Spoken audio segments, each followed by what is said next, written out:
বাতিল হলো দলীয় সরকারের অধীনে সংসদ নির্বাচন। ফিরল তত্ত্বাবধায়ক ব্যবস্থা। পঞ্চদশ সংশোধনী বাতিল করে গণভোটের বিধান পুনর্বহাল।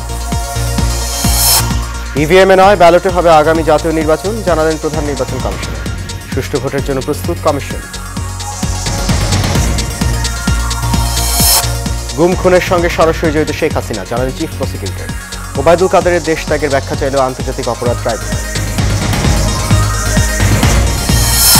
এবং বিডিআর হত্যাকাণ্ডের পুনঃতদন্তে 5 কার্যদিবসে কমিটি গঠন, জানালেন স্বরাষ্ট্র উপদেষ্টা। ন্যায় বিচার নিশ্চিতে বদ্ধপরিকর সরকার।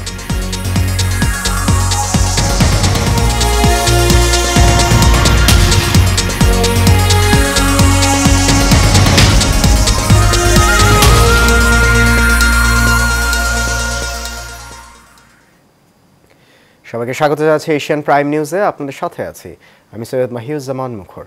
শুনছেন বিআরবি কেবল ইন্ডাস্ট্রিজ লিমিটেড সংবাদ শিরোনাম। যাচ্ছি পুরো খবরে।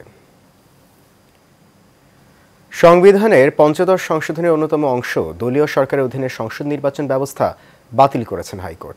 ফলে তত্ত্বাবধায়ক সরকার ব্যবস্থা ফিরতে আর কোনো বাধা রইল না। আজ বিচারপতি ফারা মাহবুব ও বিচারপতি দেবাশিস রায় চৌধুরীর হাইকোর্ট বেঞ্চ এই রায় দেন। রায়ের মূল অংশ পাঠ করেন জ্যেষ্ঠ বিচারপতি ফারা মাহবুব। শফিকুল ইসলামের রিপোর্টে দেখুন বিস্তারিত। সংবিধানের পঞ্চদশ সংশোধনী অন্যতম অংশ দলীয় সরকারের অধীনে সংসদ নির্বাচন ব্যবস্থা বাতিল করেছেন আদালত। ফলে তত্ত্বাবধায়ক সরকার ব্যবস্থা ফিরতে আর কোনো বাধা রইল না। এছাড়া সংবিধান সংশোধনে গণভোটের বিধান পুনর্বহাল করেছেন হাইকোর্ট। অসাংবিধানিকভাবে ক্ষমতা দখল করলে রাষ্ট্রদ্রোহিতার অভিযোগ সংক্রান্ত সংশোধনীর 2টি ধারাও বাতিল করা হয়েছে। পঞ্চদশ সংশোধনীর মাধ্যমে সংবিধানের মৌলিক কাঠামোকে ধ্বংস করা হয়েছিল উল্লেখ করে রায় ঘোষণা শেষে হাইকোর্টের বিভিন্ন পর্যবেক্ষণের বিষয়ে গণমাধ্যমে কথা বলেন আইনজীবীরা। এই রায়ের মাধ্যমে আদালতে যারা আর্গু করেছে কম বেশি সবাই খুশি। রায়ের ব্যাপারে আমরা খুবই খুশি, কারণ পঞ্চদশ সংশোধনীর মাধ্যমে বাংলাদেশকে যে একটা কর্তৃত্ববাদী শাসন ব্যবস্থার দিকে নিয়ে যাওয়া হয়েছিল, সেটার আমরা বলবো সেটার অবসানের ক্ষেত্রে আজকে একটা গুরুত্বপূর্ণ মাইলফলক আমরা অর্জন করলাম। 1996 সালে যে তত্ত্বাবধায়ক ব্যবস্থা ছিল সেই অবস্থার মধ্যে আবার এই দেশ এখন ফিরে এসেছে। গণতান্ত্রিক ব্যবস্থা ফিরে আসার একটা গুরুত্বপূর্ণ দ্বার উন্মোচিত হলো। আদালত আরো বলেন, সংসদ আইন অনুসারে জনগণের মতামত নিয়ে বাকি বিধানগুলো সংশোধন, পরিমার্জন ও পরিবর্ধন করতে পারবে আগামী জাতীয় সংসদ।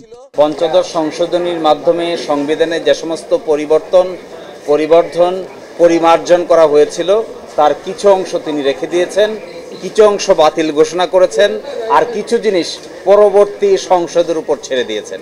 অ্যাটর্নি জেনারেল মোহাম্মদ আসাদুজ্জামান জানান, পঞ্চদশ সংশোধনীর রায়ের ফলে তত্ত্বাবধায়ক সরকার বৈধতা পেল। তত্ত্বাবধায়ক সরকার ব্যবস্থা বাতিল করাটা যখন কোর্ট বলছেন অবৈধ, দ্যাট মিনস ইন আদার ওয়ার্ডস তত্ত্বাবধায়ক সরকার সিস্টেম বৈধ। যদি আপনি ইন্টারপ্রিটেশনের কথা বলেন, আমি বলবো অ্যাপেলেট ডিভিশনের যে রিভিউ পেন্ডিং আছে সেইটাকে বাইপাস করে এই আইনেই এই রায়ের প্রেক্ষিতে তত্ত্বাবধায়কে ফিরে যাওয়ার সম্ভাবনা আছে। গত 4 ডিসেম্বর পঞ্চদশ সংশোধনীর বৈধতা চ্যালেঞ্জ করে করা রিটের শুনানি শেষ হয়। রিটে পক্ষভুক্ত হয় বিএনপি, জামাত সহ কয়েকটি সংগঠন। প্রায় সবাই তত্ত্বাবধায়ক সরকার বহালের পক্ষে মত দিয়েছিলেন। তত্ত্বাবধায়ক সরকার ব্যবস্থাকে বাতিলকে অবৈধ ঘোষণা, গণভোটকে পুনরুজ্জীবিত করার মাধ্যমে গণতান্ত্রিক রাষ্ট্র গঠনে বাংলাদেশ আরও এক ধাপ এগিয়ে গেল। এভাবে চলতে থাকলে আগামী দিনের জনগণের স্বপ্নের বাংলাদেশ তৈরিতে আর কোনো বাধা থাকছে না। Mohammad Shafiqul Islam, Asian television, Dhaka. জাতীয় নির্বাচন ইভিএমে নয়, ব্যালটে হবে বলে জানিয়েছেন প্রধান নির্বাচন কমিশনার এএমএম নাসির উদ্দিন। দুপুরে রাজধানীর আগারগাঁও নির্বাচন ভবনে গণমাধ্যমের সঙ্গে আলাপকালে তিনি কথা বলেন। সিইসি বলেন, জাতীয় নির্বাচনের জন্য প্রস্তুতি নিতে শুরু করা হয়েছে। প্রধান উপদেষ্টা জাতীয় নির্বাচনের যে সময়সীমার ইঙ্গিত দিয়েছেন সে অনুযায়ী নির্বাচন পরিচালনার জন্য সব ধরনের প্রস্তুতি রয়েছে। তিনি আরও জানান, কমিশন জাতীয় সংসদ নির্বাচনকেই প্রাধান্য দিচ্ছে। স্থানীয় সরকার নির্বাচনের বিষয়ে প্রধান উপদেষ্টার কাছ থেকে এখনও কোনো নির্দেশনা আসেনি।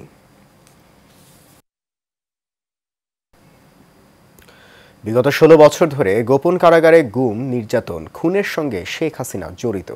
এসব কার্যক্রমে তার সরাসরি সম্পৃক্ততার প্রমাণ পাওয়া গেছে বলে জানিয়েছেন আন্তর্জাতিক অপরাধ ট্রাইব্যুনালের chief prosecutor advocate Mohammad Tajul Islam. আজ শুনানি শেষে তিনি এসব তথ্য জানান।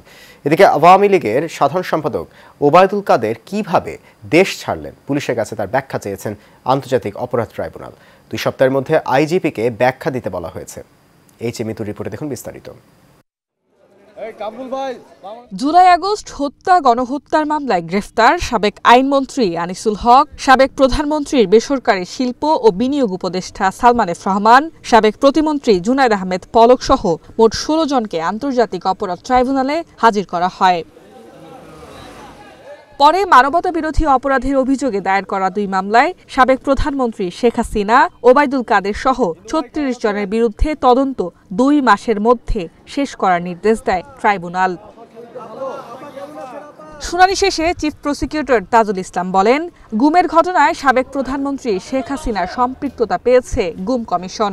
গুম কমিশনের দেওয়া রিপোর্ট ট্রাইব্যুনালে উপস্থাপন করা হয়েছে। 16 বছর ধরে বাংলাদেশে যে সমস্ত এনফোর্সড ডিসঅ্যাপিয়ারেন্সের ঘটনা ঘটেছে, নিষ্ঠুরতম পন্থায় মানুষকে বছরের পর বছর গোপন কারাগারে আটক রাখা হয়েছে, তাদেরকে নিষ্ঠুরতম পন্থায় হত্যা করে তাদের লাশকে নদীতে বা খালে বিলে ভাসিয়ে দেওয়া হয়েছে, ডুবিয়ে দেওয়া হয়েছে। এই অপরাধগুলোর সাথে তদানীন্তন প্রধানমন্ত্রী এবং অপরাধের নিউক্লিয়াস শেখ হাসিনা সরাসরি সম্পৃক্ত ছিলেন মর্মে সেই কমিশন তাদের মতামত ব্যক্ত করেছেন। এদিকে গ্রেফতারি পরোয়ানা থাকার পরও 3 মাস দেশে অবস্থান করে কিভাবে আওয়ামী লীগের সাধারণ সম্পাদক ওবায়দুল কাদের দেশের সীমানা অতিক্রম করেছেন তা জানতে চেয়েছেন আদালত। গ্রেফতারি পরোয়ানা জারি হওয়ার পরে দেশে ছিলেন, কিন্তু তাকে গ্রেফতার করা যায়নি। সেজন্যই আদালত আজকে ব্যাখ্যা চেয়েছেন যে উনি কোথায় কিভাবে ছিলেন, কিভাবে পালালেন, এই ব্যাপারে যেন আইন শৃঙ্খলা রক্ষাকারী বাহিনী একটা প্রতিবেদন দেন। এবং Mitu, Asian television, Dhaka. BDR হত্যাকাণ্ডের পুনঃতদন্তে 5 কার্যদিবসের মধ্যে কমিটি গঠন করা হচ্ছে বলে জানিয়েছেন স্বরাষ্ট্র উপদেষ্টা লেফটেন্যান্ট জেনারেল অবসরপ্রাপ্ত জাহাঙ্গীর আলম চৌধুরী। সকালে সচিবালয়ে স্বরাষ্ট্র মন্ত্রণালয়ে এক ব্রিফিংয়ে কমিশন গঠনের সিদ্ধান্ত জানান স্বরাষ্ট্র উপদেষ্টা। তিনি বলেন, এই হত্যাকাণ্ডের ন্যায় বিচার চায় অন্তর্বর্তী সরকার, এ নিয়ে বিভ্রান্তির সুযোগ নেই। সে অনুযায়ী বিডিআর হত্যাকাণ্ডের পুনঃতদন্তে কমিটি গঠন করার সিদ্ধান্ত নিয়েছে স্বরাষ্ট্র মন্ত্রণালয়। 5 কার্যদিবসের মধ্যে কমিটি গঠন করা হবে। সদস্যের সংখ্যা 5 থেকে 9 জন হতে পারে। সদস্যদের মধ্যে থাকবেন সশস্ত্র বাহিনীর সদস্য, অবসরপ্রাপ্ত বিচারক ও পুলিশ সদস্য। এখনো রয়েছে এই বিষয়ে গত 5ই আগস্ট বৈষম্য বিরোধী ছাত্র আন্দোলনের পর ট্রমা কাটতে শুরু করেছে আইন শৃঙ্খলা বাহিনীর। বিশেষ করে ঢাকা মেট্রোপলিটনে অবস্থিত থানাগুলো পুনর্নির্মাণ সহ স্বাভাবিক হতে শুরু করেছে। তবে কাঙ্ক্ষিত সেবা ফিরতে আরও কিছুদিন সময় লাগবে বলে মনে করেন সাধারণ মানুষ। শেখ সোহাগের রিপোর্ট, ক্যামেরায় ছিলেন সাব্বির রহমান। জনসেবা দেওয়ার অঙ্গীকার নিয়ে চাকরিতে যোগ দিলেও দিনে দিনে আদর্শচ্যুত হয়ে সেই জনতার বিপক্ষে গুলি তুলেছিল দেশের পুলিশ। 5 আগস্টের পর থেকে যেসব ঘটনাকে সামনে আসা সাধারণ মানুষের সাথে পুলিশের দূরত্ব বেড়েছে, তবে সেই দূরত্ব ঘোচাতে চান পরিবর্তিত পুলিশ কর্মকর্তারা। আমি চেষ্টা করেছি আমাদের যে ভেঙে পড়া যে পুলিশি ব্যবস্থা সেটাকে ডে বাই ডে ইনক্রিজ করার জন্য। আগে মোবাইল টিম বাইরে পেট্রোলে বেরোতো না। আমি যোগদান করার পরে সকল অফিসার ফোর্সদেরকে মোটিভেশন করে তাদেরকে বাইরে ডিউটিতে বের করি। যে কোনো অপরাধের ক্ষেত্রে আমলযোগ্য অপরাধে মামলা রেকর্ড সবগুলো আমরা আমাদের সেবা নিশ্চিত করার জন্য আমরা তৎপর থাকি। 2000-এর মতো ছাত্র শ্রমিক জনতার নির্মম হত্যার ঘটনায় যেই কালিমা লেপেছে পুলিশের কাঁধে, তা একদিনেই মুছে ফেলা সম্ভব নয়। তাই তো সত্যিকার পেশাদার হতে চান নতুন দায়িত্বপ্রাপ্তরা। বাড্ডা থানা এলাকায় স্বাভাবিকভাবে কার্যক্রম চলতেছে। সেবাগৃহীতা যারা মামলার জন্য বা জিডির জন্য আসতেছেন সবাই স্বাভাবিকভাবে এটার মামলা করতে পারতেছেন, জিডি করতে পারতেছেন। আমাদের মোবাইল টহল, নিয়মিত মোবাইল টহল করতেছেন। ওয়ারেন্ট গ্রেপ্তার করা হইতেছে, অন্যান্য আসামি গ্রেপ্তার করা হইতেছে, মাদক উদ্ধার, মোটামুটি সমস্ত কাজ আমাদের স্বাভাবিকভাবেই চলতেছে। থানার স্বাভাবিক কার্যক্রম নিয়ে মিশ্র প্রতিক্রিয়া রয়েছে সেবাগ্রহীতাদের। পরশুদিন আইসি পুলিশ সহযোগিতা আমার অনেক করতেছে। পুলিশের আইনি সহায়তার জন্য থানায় আসলাম। আসার পরে পুরো ঘটনা বললাম। ডিউটি অফিসার যে আছে ঘটনা শোনার পরে সে বলল বাইরে থেকে অভিযোগ লিখে নিয়ে আসতে। বাড়ি থেকে অভিযোগ নিয়ে আসলাম, জমা দিলাম, সে একজন তদন্ত কর্মকর্তার নাম্বার দিল, এই তো। তবে এখন পর্যন্ত 5 তারিখের পর থেকে এখন পর্যন্ত থানার কার্যক্রমগুলো এখনও সম্পূর্ণভাবে চালু হয় নাই বলে আমি মনে করি। সবচেয়ে ভালো জিনিস ওনারা এখন আমাদের কথাগুলো শুনতেছে, মন দিয়ে শুনছে এবং সেই অনুযায়ী ওনারা এখন কার্যক্রম গ্রহণ করতেছে। এই দুই কর্মকর্তার দাবি হলো দাস না হয়ে নয়, বরং দলীয় প্রভাবের বাইরে থাকলে সঠিক পুলিশিং করা সম্ভব। শেখ সোহাগ, এশিয়ান টেলিভিশন, ঢাকা। বিএনপির কোষাধ্যক্ষ এম রশিদুজ্জামান মিল্লাত বলেছেন, শেখ হাসিনা গত 15 বছরের রাষ্ট্র কাঠামো ভেঙে দিয়েছে। হত্যা, গুম, খুন, রাহাজানি ও লুটপাট করে এখন ভারতে গিয়ে আবারও দেশবিরোধী ষড়যন্ত্র করছে। বিকেলে জামালপুর শহরে ফুলবাড়িয়া ঈদগাহ মাঠে আমরা বিএনপি পরিবারের এক অনুষ্ঠানে তিনি কথা বলেন। পরে বৈষম্য বিরোধী ছাত্র আন্দোলনে জামালপুর জেলায় নিহত 17 জনের পরিবারের মাঝে আর্থিক সহায়তা প্রদান করা হয়। এ সময় আমরা বিএনপি পরিবারের আহ্বায়ক আতিকুর রহমান রুমন, উপদেষ্টা ইঞ্জিনিয়ার আশরাফুদ্দিন বকুল সহ আরও অনেকে উপস্থিত ছিলেন।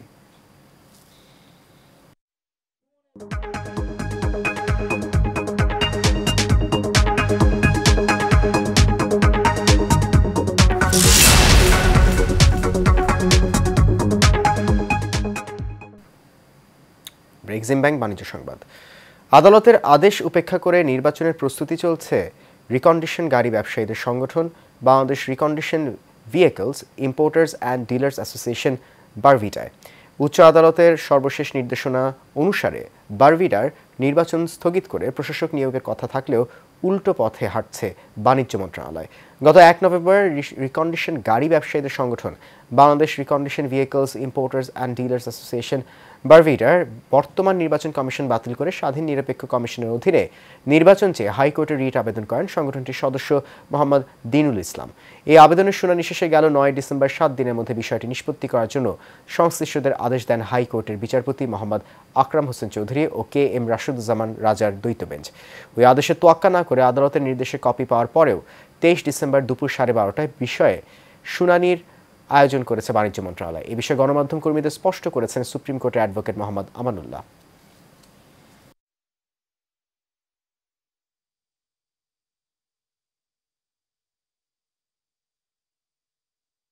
বারবিটাকে সময় দিয়ে নোটিশ দিল যে তোমরা 23 তারিখে অর্থাৎ 21 তারিখে যাতে নির্বাচন হয়ে যেতে পারে 23 তারিখে তাদেরকে শুনানির জন্য ডাকলো।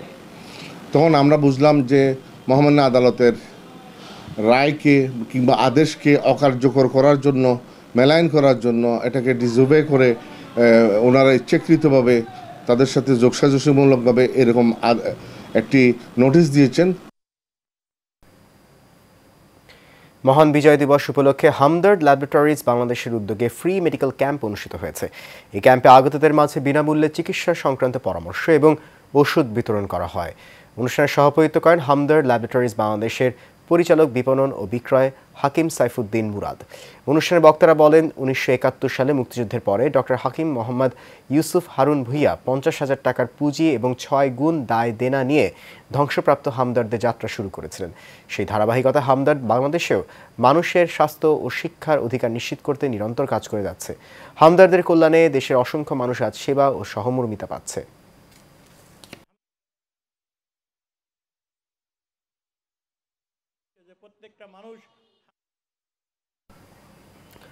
সংবাদ এই পর্যায়ে আবারও নিচ্ছি বিআরবি কেবল ইন্ডাস্ট্রিজ লিমিটেড বিরতি। ফিরছি পর সঙ্গে থাকুন।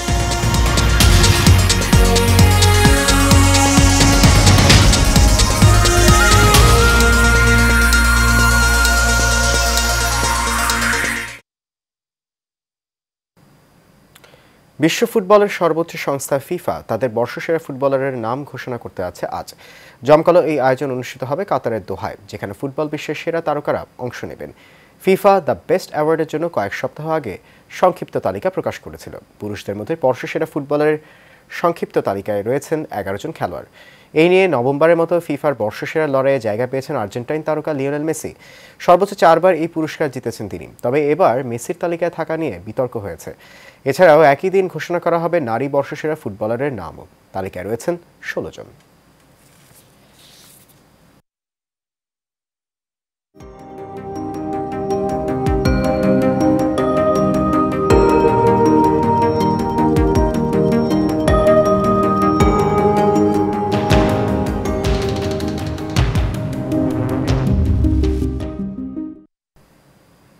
এবার সিওডিল প্রেজেন্টস হেলথ অ্যান্ড বিউটি। শীতকালে অসুখ বিসুখ বাড়ে না, বরং কিছু কিছু রোগের প্রকোপ বৃদ্ধি পায়। কম আর্দ্রতা, ঠান্ডা তাপমাত্রা এবং কঠোর আবহাওয়ার কারণে ত্বকের প্রাকৃতিক স্তরকে ক্ষতিগ্রস্ত করে। শীতকালে ত্বকের বিভিন্ন সমস্যার পাশাপাশি বাড়ে কোল্ড অ্যালার্জির দৌরাত্ম্য। বিস্তারিত দেখুন রফিকুল ইসলাম রলির রিপোর্টে। ঋতু পরিবর্তনের পালাবদলে আসে শীত, আর শীত আসলেই বিভিন্ন প্রকার অ্যালার্জির সাথে বাড়ে কোল্ড অ্যালার্জির দৌরাত্ম্য। কোল্ড অ্যালার্জির সমস্যাতে আপনি যে কোনো সময় ভুগতে পারেন, তবে শীত আসার পরিবর্তিত সময়ে মানুষ কোল্ড অ্যালার্জিতে বেশি আক্রান্ত হয়ে পড়ে। বেশিরভাগ আমরা অ্যালার্জি দেখি পরিবেশগত অ্যালার্জি, যেমন ধুলাবালি, পোকামাকড়, বিভিন্ন খাওয়া দাওয়া খুবই কম পাই, কেমিক্যাল অ্যালার্জি পাই, তারপর দেখা যাচ্ছে সিনথেটিক কাপড় অ্যালার্জি পাই, উলের কাপড় অ্যালার্জি পাই। যখন টেস্ট করি দেখি ওইখানে কিন্তু গরুর মাংস বেশি পাওয়া যায় না, তবে চীনাবাদাম অ্যালার্জি বেশ পাওয়া যায়, পামকিন, মিষ্টি কুমড়া অ্যালার্জি পাওয়া যায়। তবে এই অ্যালার্জির ব্যাপারটা কি হয়, যখন অ্যালার্জি এই বর্তমান যে আবহাওয়া, ধুলাবালি বা শ্বাসকষ্ট, অনেকের আবার ওই ধুলাবালিতে শ্বাসকষ্ট হয় না, গায়ে চাকা চাকা চাকা যেটাকে আর্টিকেরিয়া বলা হয়। এই আর্টিকেরিয়া কিন্তু আরেকটা রোগ, অ্যালার্জি রোগ। এবং শীতকালে অনেকে আর্টিকেরিয়া যাদের থাকে তারা আবার অ্যাট্রোপিক ফ্রাইড থাকে, আর্টিকেরিয়া অ্যালার্জি থাকে, এদের শ্বাসকষ্ট থাকে, এদের ব্রঙ্কিয়াল অ্যাজমা থাকে, বা ওদের ছোটোবেলার থেকে অ্যাট্রোপিক অ্যালার্জি থাকে, সব মিলে একটা অ্যাট্রোপিক ফ্রাইড হয়। চিকিৎসকরা বলছেন শীতে সর্দি কাশির পাশাপাশি বাড়ে অ্যালার্জির সমস্যাও। এ সময় ভাইরাস, ব্যাকটেরিয়া আর ধূলিকণার কারণে অ্যালার্জির পাশাপাশি আপনার হতে পারে শ্বাসকষ্টের সমস্যাও। এই আবহাওয়ায় ড্রাইনেসের জন্য এখন আবহাওয়াটা অনেক শুষ্ক, আর্দ্রতা কম, যে কারণে শ্বাসনালীটা ড্রাই হওয়ার কারণেও কিন্তু অনেকে কাশি বেড়ে যায়, অ্যালার্জি বেড়ে যায়। এই আর্টিকেরিয়ার থেকে অনেক ক্রনিক ইডিওপ্যাথিক আর্টিকেরিয়া আছে, যেমন কারণ খুঁজে পাওয়া যায় না। অনেকে বলে আমরা কিছুই খাইনি তাও অ্যালার্জি, সব খাওয়াতে অ্যালার্জি হয় না। আমাদের কিন্তু মসুর ডালে অ্যালার্জি অনেক আমি পাই, মসুর ডাল অ্যালার্জি কিন্তু কম না। এরকম অদ্ভুত জিনিস যেগুলো আমরা জানি না, সেগুলিতে অ্যালার্জি কিন্তু অনেক। তাই আমরা চেষ্টা করবো অ্যালার্জি যখন কারো হয় তখন প্রথম আইজি লেভেল দেখবো, টোটাল আইজি, তারপর স্পেসিফিক আইজিতে টেস্ট করা হয়, কোন খাবারে কোন এনভায়রনমেন্টের ধুলাবালি কিসে অ্যালার্জি সেটা বের করার চেষ্টা করব। এবং যদি কারণ নির্ণয় করা যায় তাহলে অ্যালার্জি থেকে কিন্তু মুক্ত হওয়া, নিজেকে মুক্ত করা অতি সহজ। এসব পরামর্শ এখন থেকেই মেনে চললে এই শীতেও আপনি কোল্ড অ্যালার্জির হাত থেকে দূরে থাকতে পারবেন বলে মনে করছেন বিশেষজ্ঞরা।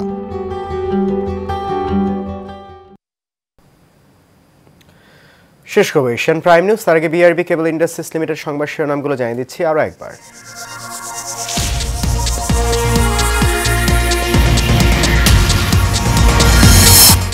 বাতিল হলো দলীয় সরকারের অধীনে সংসদ নির্বাচন, ফিরল তত্ত্বাবধায়ক ব্যবস্থা। পঞ্চদশ সংশোধনী বাতিল করে গণভোটের বিধান পুনর্বহাল। ইভিএমে নয়, ব্যালটে হবে আগামী জাতীয় নির্বাচন, জানালেন প্রধান নির্বাচন কমিশন। সুষ্ঠু ভোটের জন্য প্রস্তুত কমিশন।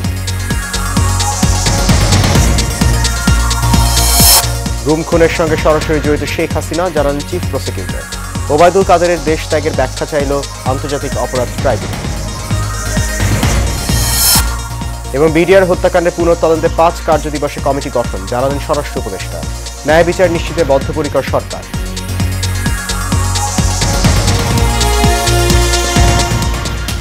এশিয়ান প্রাইম নিউজ এ পর্যন্ত। আমাদের পরবর্তী আয়োজন দেখার আমন্ত্রণ রইল। আপনার সঙ্গে থাকার জন্য অনেক ধন্যবাদ।